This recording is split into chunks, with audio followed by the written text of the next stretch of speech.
सीखते हैं nomenclature of carbon compound. ठीक है, अब कार्बन कंपाउंड्स आपको पता ही है कौन कौन से होते हैं। ठीक है, तो सबसे पहला जो आपका कार्बन कंपाउंड आता है वो कौन सा आता है बच्चों? वो आता है आपका मीथेन। ठीक है, फॉर्मूला सबको याद है ना अच्छे से? क्या होता है मीथेन का formula? 1 carbon and 4 hydrogen. Methane के बाद आपका क्या आता है? 2 कार्बन के साथ इथेन। ठीक है, तो क्या होगा? C2H6 प्रोपेन 3 कार्बन के साथ, C3H8 ब्यूटेन 4 कार्बन के साथ, C4H10 पेंटेन 5 कार्बन के साथ, C5H12। ठीक है, तो ये जो आपके कार्बन कंपाउंड्स हैं, ठीक है, इनका फॉर्मूला आपको पता है कि एक जो कार्बन कंपाउंड है उसके बाद जो नेक्स्ट कार्बन कंपाउंड होता है उन दोनों के बीच में क्या डिफरेंस होता है? 1 कार्बन का और 2 हाइड्रोजन का। यानी कि 12 यूनिट अगर एटॉमिक मास देखा जाए तो कार्बन का कितना होता है? 12 और हाइड्रोजन का कितना होता है? 2। ठीक है, तो 14 एटॉमिक मास यूनिट यानी 14 AMU का डिफरेंस होता है एक कार्बन एटम से दूसरे कार्बन एटम में। और अगर हम इनके फॉर्मूले की बात करते हैं तो CH4 1 कार्बन 4 हाइड्रोजन। नेक्स्ट अगर हम चेक करते हैं 2 कार्बन 6 हाइड्रोजन। तो क्या हम इसका जनरल फॉर्मूला बता सकते हैं? हाँ, तो इसका जनरल फॉर्मूला होता है CnH2n+1। यानी कि जितने कार्बन हैं, ठीक है, तो उसमें हाइड्रोजन कितने होंगे? हम जितने नंबर ऑफ कार्बन है उसको डबल कर देंगे और उसमें एक और बढ़ा देंगे। सॉरी, एक नहीं 2 बढ़ाएंगे, CnH2n+2। ठीक है, चलिए अब हेक्सेन है। हेक्सेन जो होता है वो 6 कार्बन के साथ होता है। तो यानी कि जितने कार्बन है, अगर ये 6 है, ठीक है, तो 6 का डबल हाइड्रोजन के लिए क्या होगा? 6 का डबल 12 हो गया ना। ठीक है, और उसमें 2 और बढ़ाते हैं तो 12 और 2 कितना हो गया? 14। तो C6H14। हेप्टेन, हेप्टेन में कार्बन होते हैं 7। ठीक है, तो C7। अब हाइड्रोजन कितने होंगे? चलो कैलकुलेट करो फटाफट। हाइड्रोजन 7 का डबल 14, उसमें 2 और बढ़ा दो 16। ये हो गया आपका। देखो कितना ही आसानी से आप भी ये फॉर्मूले अपने अप्लाई करके और फटाफट इनके जो जनरल केमिकल फॉर्मूला होता है वो आप निकाल सकते हो। ठीक है, चलिए अब सीखते हैं इसका नॉमेनक्लेचर। तो हमारा जो सबसे फर्स्ट स्टेप है वो आपको देखना है कि आपको जो भी गिवन कार्बन कंपाउंड दिया जाएगा एग्जाम में उसमें नंबर ऑफ कार्बन एटम कितने हैं। ठीक है, जैसे ये फर्स्ट एग्जांपल मैंने लिखा है, इसमें नंबर ऑफ कार्बन एटम हम काउंट करते हैं 1 2 3 कार्बन एटम है। ठीक है, और बाकी इनके साथ हर किसी के साथ 4 बॉन्डिंग होनी चाहिए। तो ये एक इसकी कार्बन के साथ बॉन्डिंग हो रही है और 3 हाइड्रोजन। ठीक है, तो ये आपका एक सैचुरेटेड कार्बन कंपाउंड है। आपको याद है ना सैचुरेटेड और अनसैचुरेटेड क्या होता है? अगर अनसैचुरेटेड होता तो हमें कहीं पर भी किसी 2 कार्बन के बीच में डबल बॉन्ड या ट्रिपल बॉन्ड देखने को मिलता। और अगर सिर्फ सिंगल बॉन्ड यानी कि यहाँ पे जैसे हाइड्रोजन और कार्बन के बीच में या कार्बन कार्बन के बीच में सिर्फ सिंगल बॉन्ड हमें जो दिख रहे हैं, तो इसका मतलब ये क्या है? ये एक सैचुरेटेड कार्बन कंपाउंड है। ठीक है, तो ये आपके 3 इसमें कार्बन है, तो हम इसका नाम पता है ना आपको क्या होता है 3 कार्बन के साथ? प्रोपेन। ठीक है, और इसमें कितने हैं? 4 कार्बन एटम है, 1 2 3 4। तो 4 का क्या नाम होता था? Butane, right? BUTANE, butane. ठीक है, चलिए ये तो जनरली जो हो गया ये आपको पता ही है सबको। अब स्टार्ट करते हैं हमारा नेक्स्ट स्टेप आता है आपको फंक्शनल ग्रुप चेक करना है। फंक्शनल ग्रुप या तो आपका प्रीफिक्स हो सकता है या कोई सफिक्स हो सकता है। प्रीफिक्स लाइक क्लोरो, ब्रोमो, आइडो, फ्लोरो। ठीक है, जो कि हाइड्रोजन को रिप्लेस करके उसकी जगह पर आ जाए, या हो सकता है पूरा पूरा एक हाइड्रोजन हटाकर एक बड़ा सा फंक्शनल ग्रुप आ जाए, लाइक एल्डिहाइड। ठीक है, एल्डिहाइड का आपको फॉर्मूला याद है क्या होता है? एल्डिहाइड को हम रिप्रेजेंट करते हैं CHO, CH double bond O।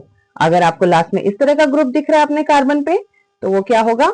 Aldehyde group होगा। Carboxylic acid C double bond O and OH। अगर ऐसा दिखता है तो ये आपका कार्बोक्सिलिक एसिड है। और अगर आपको अपने कार्बन एटम में, ठीक है, बीच में इस तरह से दिखता है, यानी कि एक कार्बन इधर है, एक कार्बन इधर अटैच है, और सेंटर में आपको सी के साथ डबल बॉन्ड ओ देखने को मिलता है, तो ये किसको रिप्रेजेंट करता है? ये रिप्रेजेंट करता है आपके कीटोन ग्रुप को, ठीक है। और उसके बाद अल्कोहल को तो आपको पता ही, बेचारा सिंपल सा OH, ठीक है। तो किसी भी कार्बन जो आपके कार्बन कंपाउंड दिया हुआ है उसके एंड चेन पे कहीं पर भी OH लगाओ तो इसका मतलब वो क्या है? वो अल्कोहल को रिप्रेजेंट कर रहा है, ठीक है। तो आपका जो क्लोरो, ब्रोमो, ये जो आपका प्रीफिक्स है, ये हम जो हमारे कार्बन कंपाउंड की जो नेमिंग होती है ना, रूट नेम, उसमें हम शुरुआत में लगाते हैं। और जो हमारे aldehyde, carboxylic acid, alcohol, ketone, इन सब की, या फिर आपके अनसैचुरेटेड अगर आ जाते हैं कार्बन कंपाउंड जैसे एल्कीन या एल्काइन, तो इन सबको हम एज अ सफिक्स लास्ट में यूज करते हैं रूट नेम के बाद, ठीक है। इतना समझ में आ गया? चलिए, फंक्शनल ग्रुप्स एज सफिक्स, ठीक है, जैसे अल्कोहल हो गया, एल्डिहाइड, कीटोन, कार्बोक्सिलिक एसिड, अगर हम ये सब हमारे दिए हुए कार्बन कंपाउंड में यूज किए गए हैं, जैसे हम एग्जांपल ले लेते हैं 1 2 3, ठीक है, और आपको बताना है कि ये कौन सा है, ठीक है। तो इस कार्बन कंपाउंड का नाम क्या होगा?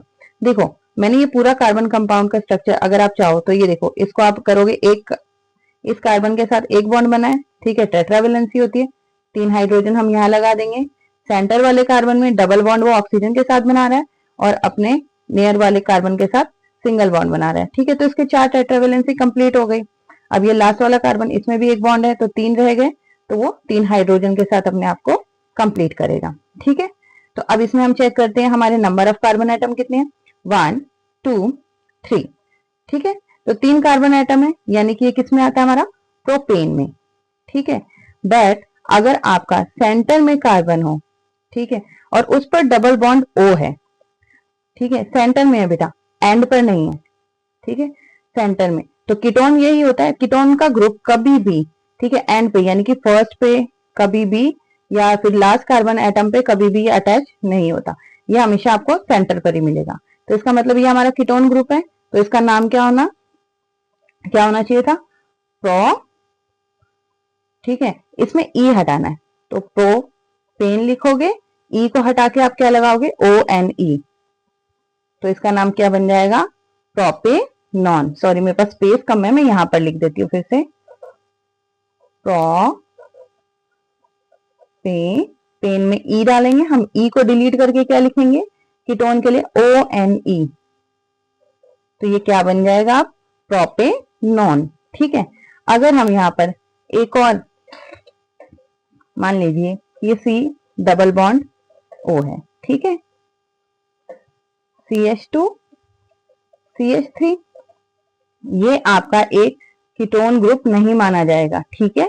तो यहां पर हमें क्या लगाना होगा? एक और कार्बन, ठीक है, ये बनेगा आपका। अब देखिए, इसमें नंबर ऑफ कार्बन एटम कितने हैं? 1 2 3 4, ठीक है।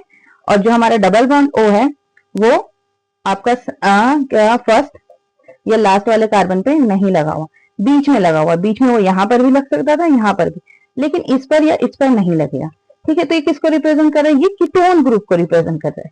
4 कार्बन एटम है, तो ये किसको दिखा रहा है? ब्यूटेन को, ठीक है। तो BUTAN, नहीं, ई की जगह हम क्या डालेंगे कीटोन के लिए? ONE, तो ब्यूटेनॉन, ठीक है। देखो कितनी आसानी से आपने इसका नाम अपने आप धीरे धीरे फाइंड आउट करना शुरू कर दोगे कि IUPAC नोमेनक्लेचर के जितने भी आपको स्टेप्स हैं वो आसानी से लर्न होने शुरू हो जाएंगे, ठीक है। अगर मान लो इसकी जगह हमारे पास आता है कार्बोक्सिलिक एसिड, ठीक है, वो काफी सिमिलर दिखता है कीटोन की तरह, तो आपको कंफ्यूज नहीं होना, ठीक है। C double bond O OH। अब यहां पर हम चाहे तो जितने भी अपने कार्बन आइटम बढ़ा सकते हैं, ठीक है। ध्यान से देखो, ये क्या है? ये मेरा फर्स्ट कार्बन आइटम है जिसपे डबल बॉन्ड O है और उसके साथ OH है। कितने नंबर ऑफ कार्बन है? 1 2 3, 3 है, तो प्रोपेन के ग्रुप में जाएगा, प्रोपेन। लेकिन यहां पर क्या है? ये कार्बोक्सिलिक एसिड है और हम क्या सफिक्स यूज करते हैं, ओइक एसिड, तो ओ आई सी, ओइक, और उसके बाद एसिड, ठीक है, प्रोपेनोइक एसिड, इजी है, ठीक है। तो ये जो कीटोन है ना बेटा, आपका सिर्फ यही होगा जो आपको बीच में दिया जाएगा, बाकी सब आपको मोस्टली कोशिश की जाएगी जो 10th स्टैंडर्ड के अकॉर्डिंग कि आपको ये फर्स्ट कार्बन पे या सेकंड कार्बन पे आपके जो फंक्शनल ग्रुप है वो दिए जाएंगे, ठीक है। चलिए एक हम एल्डिहाइड का भी देख लेते हैं, ठीक है। एल्डिहाइड का क्या होता है आपका, CHO, ठीक है, C डबल बॉन्ड O और H, ठीक है। इसमें भी C डबल बॉन्ड O है, लेकिन आपको कंफ्यूज नहीं होना है, ठीक है। यहां पर क्या आएगा आपका CH2 CH2 CH3, ठीक है। नंबर ऑफ कार्बन काउंट करिए, 1 2 3 4, ठीक है। 4 है तो किसको शो करेगा, ये ब्यूटेन को, ठीक है। लेकिन ई नहीं लिखना क्योंकि ये CHO है, तो हम इसकी जगह याद करो क्या आता था एल्डिहाइड के लिए, अल, तो ये क्या हो गया हमारा ब्यूटानल, ठीक है। अब एक और हमारा बच गया, चलिए अल्कोहल को भी कर लेते बेचारे को, COH, ठीक है। अब यहां पर मैं अगला कार्बन करूंगी अटैच, तो ये एक बना आपका, ठीक है, OH करके, ये आ गया आपका CH2 और ये CH3, देखिए, लेकिन इसकी टेट्रावेलेंसी नहीं हुई है, एक बॉन्ड, ये 2 बॉन्ड, तो यहां पर मुझे एक हाइड्रोजन यहां और एक हाइड्रोजन और यहां लगाना पड़ेगा। अब ये क्या बन गया, 1 2 3 प्रोपेन, ठीक है। ई नहीं लिखेंगे हम, ई की जगह हम क्या लिखेंगे, ओल, OL, ओल, तो प्रोपेनॉल, ठीक है। तो इस तरह से आप अपने फंक्शनल ग्रुप के नेमिंग करते हैं according to IUPAC rule of carbon compound nomenclature, ठीक है। चलिए अब लास्ट इसमें जो टॉपिक बचता है हमारा वो है अनसैचुरेटेड अगर कार्बन एटम्स आए थे तो इनकी नेमिंग हम किस तरह से करेंगे, ठीक है, IUPAC रूल फॉलो करते हुए। तो देखो सबसे पहले आपको काउंट, ये देखो ये आपका किसका स्ट्रक्चर बना हुआ है, सिंपल है, सैचुरेटेड कार्बन कंपाउंड है, ठीक है। कितने नंबर ऑफ कार्बन एटम्स है, 1 2 3 4 नंबर ऑफ कार्बन एटम्स है, तो ये किसको शो कर रहा है, ये ब्यूटेन को दिखा रहा है, ठीक है बेटा, ब्यूटेन। लेकिन अगर उसकी जगह जैसे ये मेरा सेकंड कार्बन जो है इसमें क्या आ गया, डबल बॉन्ड आ गया, ठीक है, तो 2 3 4, ठीक है। अब ये डबल बॉन्ड आ गया तो अब इसका नाम क्या ब्यूटेन ही रहेगा, नहीं, इसकी जगह हम क्या यूज करेंगे, डबल बॉन्ड अगर आ गया तो ईन, ठीक है। और किसे हमें हटाना होगा, हमें ANE को सब्स्टिट्यूट करना होगा और इसकी जगह ENE लगाना होगा, तो अब इसका नाम चेंज होकर क्या हो जाएगा, ANE पूरा हटा दो, EN, ब्यूटीन, ठीक है। अगर मान लो कि मेरे फर्स्ट कार्बन पे ट्रिपल बॉन्ड है, सॉरी ये मैंने गलत बना दिया है, हाइड्रोजन के साथ ट्रिपल बॉन्ड कैसे होगा, तो एक काम करती हूँ मैं यहाँ पे एक और कार्बन एटम लगा देती हूँ, ठीक है, तो ये कार्बन कार्बन ट्रिपल बॉन्ड हो गया और एक ये हाइड्रोजन। अब चलिए number of carbon atom count करते हैं, 1 2 3 4 5, ठीक है, तो ये 5 कार्बन एटम हो गए, तो पेंटेन की जगह पेंट, इन बेचारे का रहने देते हैं, इन की जगह हम क्या कर देंगे, YNE, क्यों, क्योंकि यहाँ पे फर्स्ट कार्बन पे ट्रिपल बॉन्ड है, ठीक है, तो YNE पेंटाइन,